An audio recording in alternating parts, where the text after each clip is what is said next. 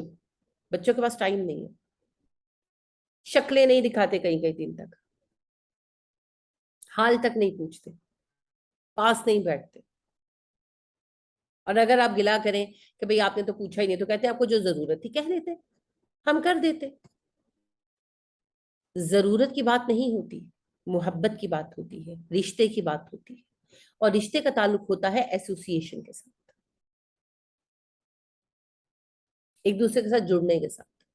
بدقسمتی سے سب سیگریگیٹ ہوتے جا رہے ہیں, اور بچوں کو یہ لگتا ہے کہ بس ٹھیک ہے, ہم نے کھانا دے دیا, کپڑا دے دیا, تو ہم نے والدین کی ضرورت پوری کر دی. نہیں, سب سے زیادہ ضرورت ہوتی ہے محبت کی. اب بچے کو, جب بچے ہوتے ہیں, اور آپ میں سے اکثر جو ہیں وہ مائیں ہیں, تو آپ دیکھیں کہ کھلانے پلانے کے سوا کیا اسے ایموشنل اٹیچمنٹ کی ضرورت نہیں ہوتی؟ کتنا پیمپر کرتے ہیں آپ. تو جب والدین بوڑھے ہو جاتے ہیں, وہی پیمپرنگ انہیں بھی ریکوائرڈ ہوتی ہے, لیکن بدقسمتی سے ان کے لیے, ان کے پاس کسی کے لیے ٹائم نہیں ہوتا. تو یہ وہ خانہ ہے جی جو بہت ہی زیادہ خالی ہوتا جا رہا ہے. ہم پچھلی صدی کی وہ آخری نسل ہے جو اپنے بڑوں کے ساتھ جڑی ہوئی ہے. اگلی نسل میں خال لوگ ملیں گے جو بڑوں کے ساتھ جڑے ہوئے ہوں گے اور بڑے خوش نصیب ہوں گے. یہ میں بڑی سنجیدہ بات کہہ رہی ہوں آپ سے. ہم مریں گے تو پچھلی صدی کے اور صدیوں سے چلی آتی وہ روایتیں ہیں جو پچھلی صدی تک قائم تھی, وہ ہمارے ساتھ مر جائیں گی. اب تو صرف خدا خوفی ہوگی تو کوئی والدین کی خدمت کرے. نبی کریم صلی اللہ علیہ وسلم اپنے ممبر کی سیڑھیاں چڑھ رہے تھے, 3 سیڑھیوں پر, 3 بار آپ نے آمین کہا. صحابہ نے بعد میں پوچھا تو آپ نے 3 ریزنز بتائیں. میں صرف ایک ایڈریس کروں گی اس وقت. آپ صلی اللہ علیہ وسلم نے کہا جبرائیل میرے پاس آئے اور انہوں نے مجھے کہا جس کے ماں باپ دونوں یا ان میں سے ایک زندہ ہو, بوڑھا ہو چکا ہو, اور وہ ان کی خدمت کر کے جنت حاصل نہ کر سکے, اس پر اللہ کی اور رسول کی اور ساری دنیا کی لعنت ہے, سب لعنت کرنے والوں کی لعنت ہے. اور میں نے کہا آمین. اب دیکھیں, پیغام اللہ نے بھیجا, لے کر جبرائیل آئے, اور آمین کون کہہ رہا ہے؟ پیارے نبی صلی اللہ علیہ وسلم. باقی کیا بچا؟ اب یہ لعنت کون سمیٹے گا اس وقت میں؟ اور سمیٹ رہے ہیں لوگ, آپ دیکھ رہے ہوں گے, آپ کے ارد گرد بھی ایسے والدین ہوں گے, ایسے لوگ ہوں گے. تو والدین کے ساتھ احسان کا رویہ ہوگا. احسان کیا ہے جی؟ احسان مبالغہ ہے جی حسن کا. اچھا حسن ہوتا ہے نا, اچھی چیز. احسان اس کا مبالغہ ہے, رحمان کے وزن کا. شدید بہترین سلوک, بیسٹ سلوک جو آپ کر سکتے ہیں, بہترین سلوک. اب وہ بہترین سلوک کیا ہے یہ آپ کو خود ڈیسائیڈ کرنا. ٹھیک ہے, بات کریں تو بہترین کریں, بہترین خدمت کریں, بہترین ساتھ دیں, بہترین اطاعت کریں. تو والدین کے ساتھ بہترین سلوک, حسین ترین سلوک. اب جیسا کہ میں نے کہا, وہ حسین سلوک کیسے ہوگا یہ آپ کو خود پتا ہونا چاہیے. بہت آسان ہے, اپنے آپ کو رکھ کر دیکھ لیں کہ اگر میرے ساتھ میرا بچہ ایسا کرے تو مجھے کیسا لگے گا. سمپل ہے, بہت سمپل. جب بچیوں کو کبھی ہوتا ہے نا کہ ہم نے ساس کی بات نہیں ماننی یا نہیں سننی یا ہمیں بوجھ لگ رہی, ہوتی ہیں ایسی باتیں, انسان ہے. جب کبھی ہو تو یہ سوچے کہ اگر یہ رویہ جو آپ اپنی ساس سے کر رہی ہیں, اگر آپ کی بھابھی آپ کی ماں کے ساتھ کرے تو کیسا لگے گا. ایک دفعہ رکھ کر سوچے, خود بخود آپ کو سمجھ آ جائے گی کہ آپ کیا کر رہے ہیں.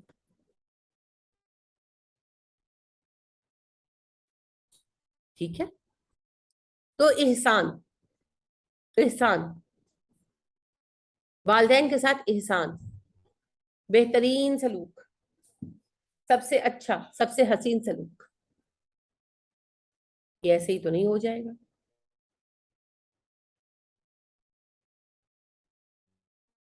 اس کے لیے حوصلہ چاہیے, برداشت چاہیے, اور محبت چاہیے. ویسی محبت جیسی والدین نے آپ سے کی بچپن میں. تو والدین کا نافرمان جنت پہ نہیں جا سکتا, یہ بس یاد رکھیے. یہ نبی اکرم صلی اللہ علیہ وسلم نے وضاحت کر دی. اتنی بڑی حدیث تو میں نے آپ کو سنا دی. تو یہ حکم صرف ہمیں نہیں ہے, یہ ہر عہد میں اسلام کا حکم رہا ہے کہ والدین کے ساتھ احسان کا رویہ رکھو. ہر عہد میں حکم رہا، تو اس عہد میں بھی ہے والدین کے ساتھ احسان کا رویہ۔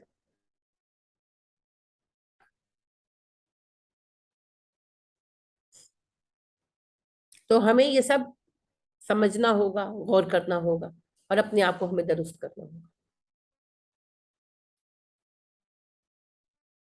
آپ کو پتا ہی ہے اللہ پاک نے کہا کہ والدین کے سامنے اف بھی مت کہو، اف بھی۔ اور ابن عباس رضی اللہ تعالیٰ عنہ اتنی خوبصورت بات کہتے ہیں، وہ کہتے ہیں اگر اف سے چھوٹا کوئی لفظ ہوتا ہے نا، آپ کو پتا ہے اف بہت چھوٹی بات ہے، آپ کو چوٹ لگتی ہے آپ کہتے ہیں اف، سب سے ہلکا اظہار ہے ناپسندیدگی کا یا تکلیف کا۔ تو ابن عباس رضی اللہ تعالیٰ عنہ کہتے ہیں اگر اف سے چھوٹا کوئی ناپسندیدہ لفظ ہوتا نا، ناپسندیدگی کے اظہار کا کوئی اف سے چھوٹا لفظ ہوتا نا، اللہ اس کو بھی والدین کے لیے منع کر دیتے۔ یہ ہے والدین کا مقام جسے ہم بھولے ہوئے ہیں۔ تو یہ ہمیں سوچنا ہے، اپنے آپ کو امپروو کرنا ہے۔ اگر ہم یہ چاہتے ہیں کہ ہمارے بچے کل ہمارے فرما بردار بنے، تو ہم اپنے والدین کے فرما بردار ہو جائیں۔ یہاں پر ایک بات یہ بھی ہے کہ سم ٹائم والدین بد مزاج ہوتے ہیں، بوڑھے ہو جاتے ہیں، بعض اوقات شروع سے ہی ہوتے ہیں۔ انسان کیسا ہے اس پہ بہت کچھ اس کے حالات کا مندخل ہوتا ہے۔ اچھا بعض اوقات ایسے نہیں ہوتے بد مزاج، مگر بوڑھے ہو جاتے ہیں، ہر وقت شکایت کرتے ہیں، ہر وقت بد سلوکی کرتے ہیں، ناراض رہتے ہیں۔ کوئی بات نہیں، آپ صبر کریں، آپ صبر کریں، اور یاد رکھیں یہ آپ اپنے فیوچر کے لیے انویسٹ کر رہے ہیں۔ آج آپ اپنے والدین کی بدسلوکی کو بھی سہ جائیں گے، کل آپ کے بچے آپ کی بدسلوکی سہ جائیں گے۔ آج اگر آپ پلٹ کر اپنے والدین کو جواب دیں گے، کل آپ کے بچے پلٹ کر آپ کو 10 گنا جواب دیں گے۔ سمپل ہے، بالکل سمپل۔ تو والدین کے ساتھ احسان کا رویہ ہونا ہی چاہیے، کہ ہماری دنیا کے لیے بھی اچھا ہے اور ہماری آخرت کے لیے بھی۔ اور ذی القربہ رشتہ داروں کے لیے، قریبیوں کے لیے۔ قربہ کون ہوتے ہیں؟ جن سے کوئی قرابت کا رشتہ ہوتا ہے، قرابت دار، عزیز، رشتہ دار۔ کون ہے قرابت دار جی؟ بہن بھائی ہیں، چچا، پھپھو، خالہ، ماموں، سارے آ جاتے ہیں، قریب سے لے کر دور تک سب رشتہ دار۔ کہ رشتہ داروں کے ساتھ بھی سلوک کیسا ہونا چاہیے؟ احسان کا۔ ہم ان کے ساتھ برابری کا نہیں کرتے، نہیں کرنا چاہیے۔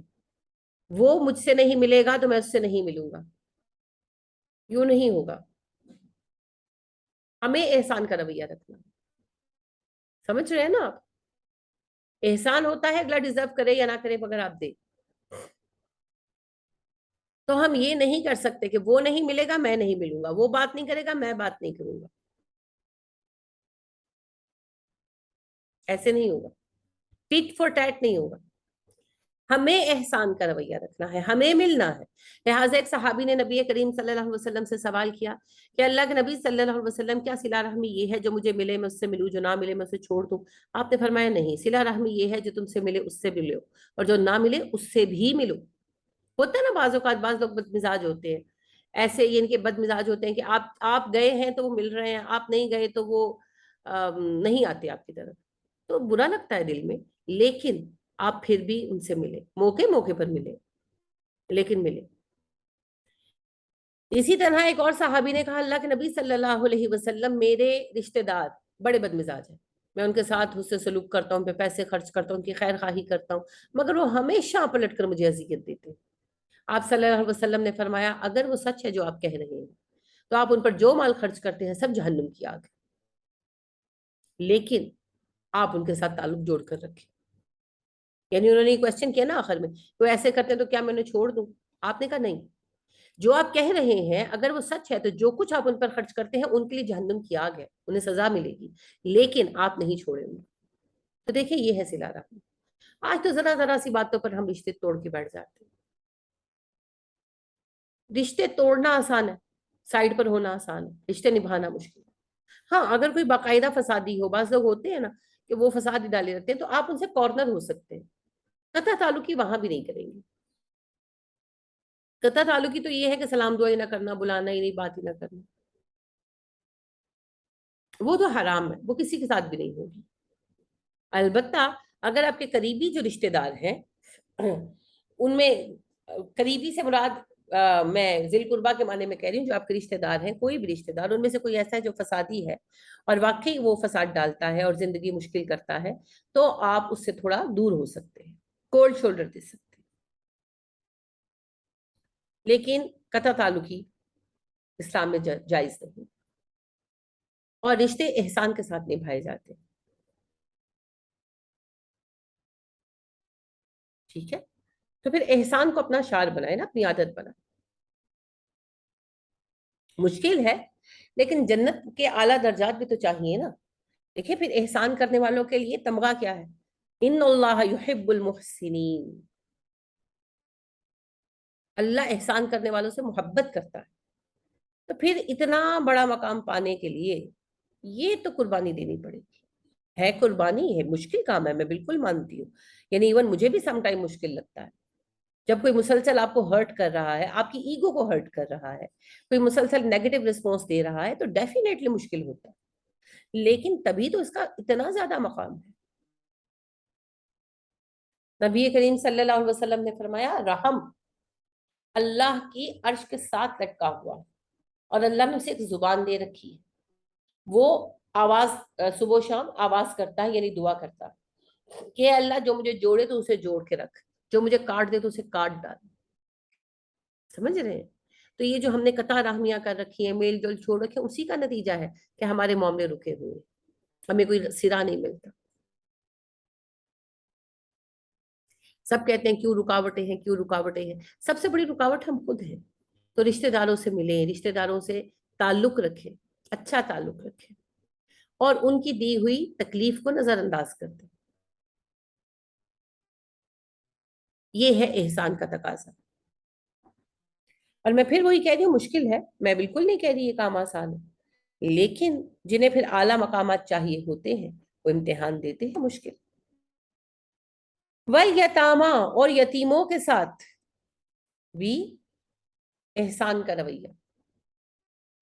یتیم کون ہے؟ یتیم وہ نابالغ لڑکا یا لڑکی ہے جن کے والدین فوت ہو جائے.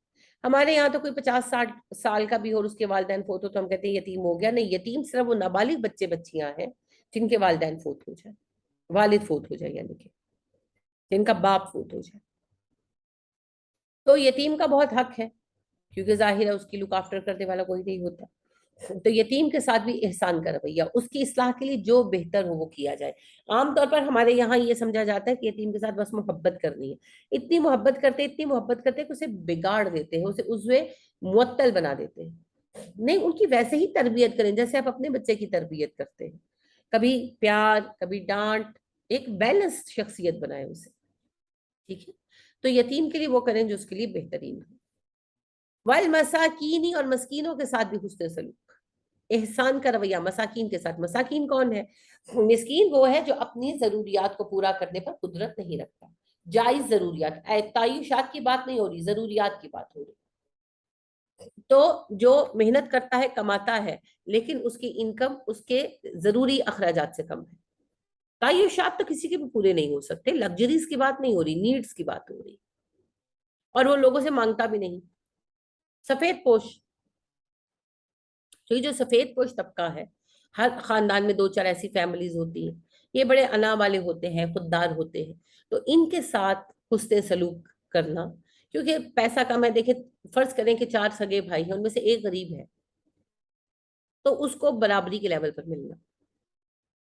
ان کے لوگ تو ایسا بھی کرتے ہیں کہ اپنی دعوتوں میں انوائٹ نہیں کرتے. میں نے دیکھا کہ یعنی کہ جیسے جو صاحب حیثیت ان کو اکٹھا بلا لیا اور جو بیچارہ غریب ہے اسے الگ بلا لیا. کیوں؟ یہ اور اس طرح کی بہت ساری چیزیں ہیں. نبی کریم صلی اللہ علیہ وسلم نے فرمایا بدترین دعوت وہ ہے جس میں امیر رشتہ داروں کو بلایا جائے اور غریب رشتہ داروں کو چھوڑ دیا جائے. بدترین دعوت ہے. تو رشتہ داروں میں برابری کرنا، ان کی مالی حیثیت کی وجہ سے ان کے ساتھ کمتر رویہ نہ رکھنا، انہیں عزت دینا، ان کا احترام کرنا جو وہ ڈیزرو کرتے ہیں، یہ ہے. ٹھیک ہے؟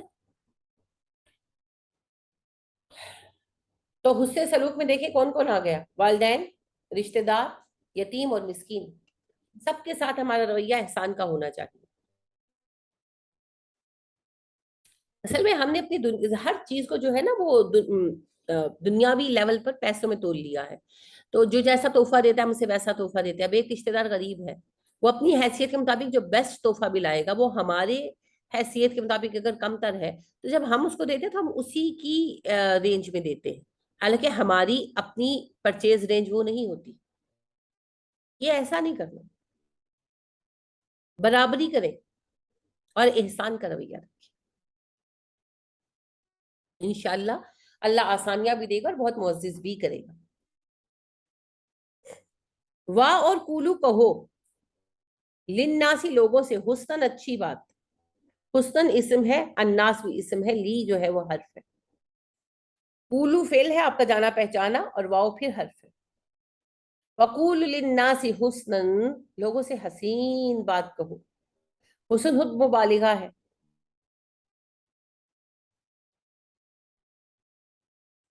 بہترین بات کہو لوگوں سے. کیا مطلب ہے؟ اس میں بہت سارے مطلب ہیں. ایک مطلب تو یہ ہے کہ جب بات کرو تو بہترین بات کرو. گھٹیا بات کرنا, فحش بات کرنا, لغو بات کرنا, دل دکھانے والی بات کرنا ضرورت ہی نہیں ہے, کیونکہ جو بھی ہم بات کہتے ہیں وہ ہمارے نامہ عمل میں لکھی جاتی ہے نا. تو ذرا سوچیں کہ ہم اپنے نامہ عمل میں کیا لکھوا رہے ہیں. تو بہترین چیزیں لکھوائیں, بہترین چیزیں لکھوائیں. دوسرا اس کا ایک اور پہلو ہے, جب کوئی مشورہ مانگو اسے بہترین مشورہ دو. آپ کی بیٹی آپ سے فون کر کے بات کرتی ہے کہ جی میری تو ساس مجھ سے یہ چاہتی ہیں اور وہ چاہتی ہیں, تو آپ کو اس کو مشورہ دین کی روشنی میں دینا ہے, بہترین دینا ہے. نیگیٹو باتیں, فضول باتیں, یہ میں ایک مثال دے رہی ہوں. ایسے کوئی بھی مشورہ ہو سکتا ہے, کوئی بھی بات ہو سکتی ہے, اور پھر نصیحت بھی کریں تو اچھے انداز میں کریں. اس کی بڑی جامع جو بیان ہے وہ ایک حدیث میں ہے. نبی کریم صلی اللہ علیہ وسلم فرماتے ہیں, تم میں سے جو اللہ پر اور آخرت پر ایمان رکھتا ہے اسے چاہیے اچھی بات کرے ورنہ چپ رہے. نچوڑ ہے اس آیت کا. اگر اللہ پر اور آخرت پر ایمان رکھتا ہے, اگر وہ مومن ہے, اچھی بات کرے یا چپ رہے. اچھی بات نہیں کر سکتے چپ ہو جاؤ, بعض اوقات نہیں کر سکتے, بعض اوقات موڈ خراب ہوتا ہے کسی کے ساتھ, غصہ ہوتا ہے, بعض اوقات دل پریشان ہوتا ہے, بعض اوقات اگلے نے کوئی ایسی حرکت کی ہوتی ہے کہ آپ کہہ نہیں پاتے. اچھا بعض اوقات ایسے بندے کی بات ہو رہی ہوتی ہے جسے آپ پسند نہیں کرتے, ہم بھی انسان ہیں, تو اس میں پھر کیا کیا جائے؟ کچھ نہیں کر سکتے تو چپ ہو جائے, اچھی بات کرو ورنہ چپ رہو. نبی اکرم صلی اللہ علیہ وسلم نے فرمایا من صمت نجا, جو چپ رہا اس نے نجات پائی. ایک اور حدیث میں آپ نے کہا سب سے اچھی بات اللہ کا ذکر ہے, اس کے بعد امر بالمعروف و نہی عن المنکر ہے, یعنی کسی کو اچھی بات کہنا, برائی سے روکنا, اور اس کے بعد خاموشی. ہماری ساری باتیں بند ہو جائیں نا اگر ہم اس پہ چلنا شروع کریں.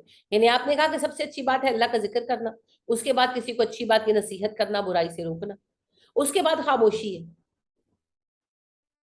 کہ بیکار باتیں نہیں کرنی, لغو باتیں نہیں کرنی. اب آپ دیکھیں ہم جتنی باتیں کرتے ہیں لغو ہوتی ہے. سوچیں ذرا, میکسیمم باتیں لغو ہوتی ہیں.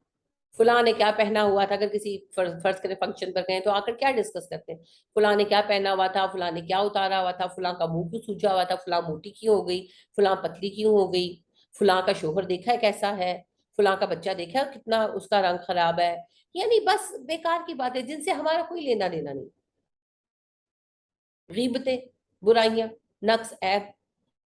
فلاں کو دیکھا کتنی شوخی ہو رہی تھی, فلاں کو دیکھا اس کو اب پردہ یاد آ گیا ہے, فلاں کو دیکھا اس نے اب پردہ اتار دیا ہے. اپنے آپ کو چھوڑ کر سارے زمانے کی فکر ہے, بیکار باتیں. نبی کریم صلی اللہ علیہ وسلم سے صحابہ نے پوچھا سب سے اچھا اسلام کس کا ہے, آپ نے کہا اس بندے کا جو غیر متعلقہ باتیں چھوڑ دے, irrelevant باتیں چھوڑ دے. اور آپ یقین کریں جتنا میں نے irrelevant باتوں کو چھوڑا ہے میری زندگی سکون میں آ گئی. میں نے کبھی اپنی بہوؤں سے نہیں پوچھا کہ کہاں گئی تھی, کہاں سے آئی ہو.